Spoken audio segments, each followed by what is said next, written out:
Hello बच्चों, welcome back. तो कल मैंने आपको parallelogram law of vector addition के बारे में बताया था। आज मैं आप लोगों को ट्राइंगल और वेक्टर लॉ दोनों के कुछ न्यूमेरिकल्स करवाऊंगा। ठीक है, तो आप ध्यान से देखते रहिए।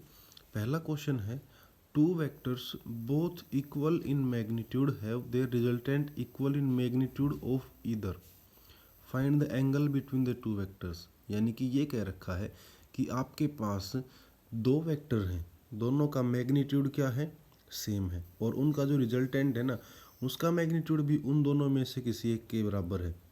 तो आप उन दोनों वेक्टर्स के बीच में एंगल बताइए।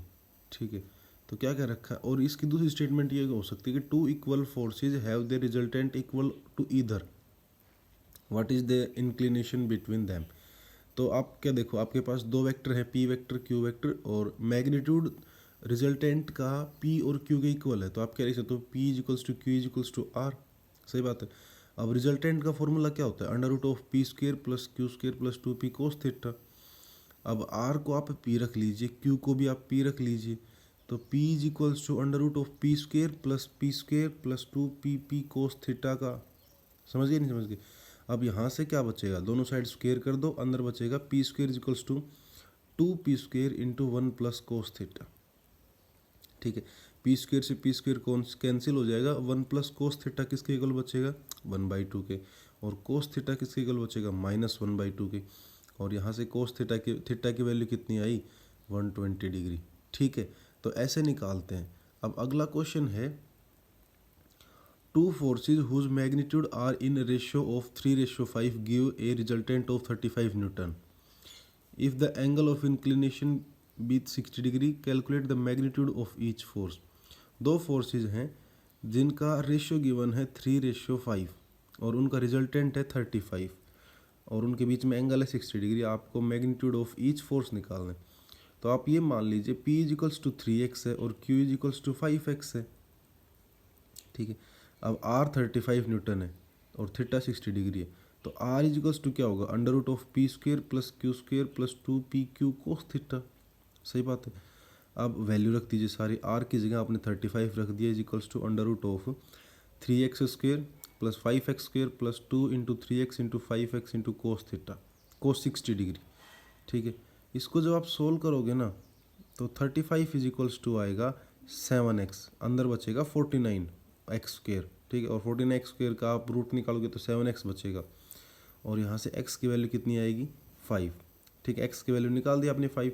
अब p की वैल्यू कितनी हो जाएगी, 3 into 5 is equals to 15 newton, और q की वैल्यू कितनी हो जाएगी, 5 into 5 is equals to 25 newton. ठीक है, तो ऐसे आप निकाल सकते हो कोई भी फोर्स, उनका रेशियो गिवन हो तो।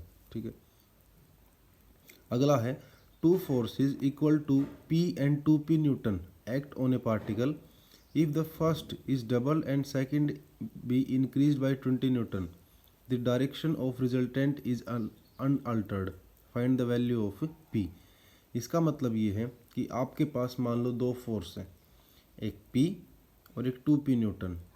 ठीक है, दोनों में क्या किया, पहले को डबल कर दिया और दूसरे को इंक्रीज्ड बाय 20 न्यूटन कर दिया, तो दोनों की डायरेक्शन चेंज नहीं हुई, दोनों की डायरेक्शन सेम है, पहले वाले केस के भी और दूसरे वाले केस के भी।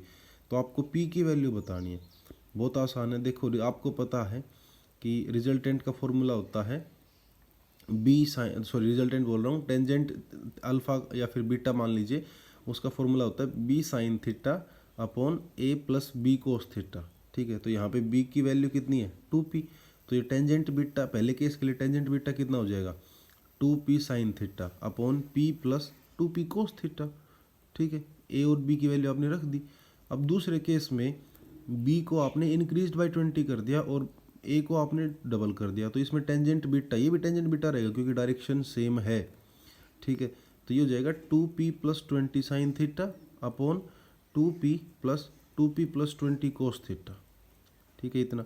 अब दोनों को आप इक्वल रख दीजिए, दोनों को इक्वल रखोगे तो क्या बनेगा, 2p plus 20 sine theta upon 2p plus 20 cos theta is equals to 2p sine theta upon p plus 2p cos theta. ठीक, अगर आप इसकी सफलिंग करोगे तो आपको आंसर मिलेगा 2p sine theta upon P plus 2p cos theta is equals to 20 sine theta upon P plus 20 cos theta. ये rule लगा है, ठीक है। आपने इसको अलग अलग लिख लिया पहले, और अलग अलग लिखने के बाद ये रूल लगा दिया A by B equals to C by D. अगर आप सी बाई डी को इधर लेके आओगे तो माइनस हो जाएगा, ठीक है। अब फ्रॉम अबव इक्वेशन आपका 2p इज इक्वल्स टू 20 निकल के आएगा, ठीक है। और p कितना बन जाएगा यहाँ से 10 न्यूटन, ठीक है। तो ये आप कैलकुलेशन करके देख लेना। और ये था आज के लिए, कल फिर मिलेंगे, तब तक के लिए अपना ध्यान रखिए, बाय।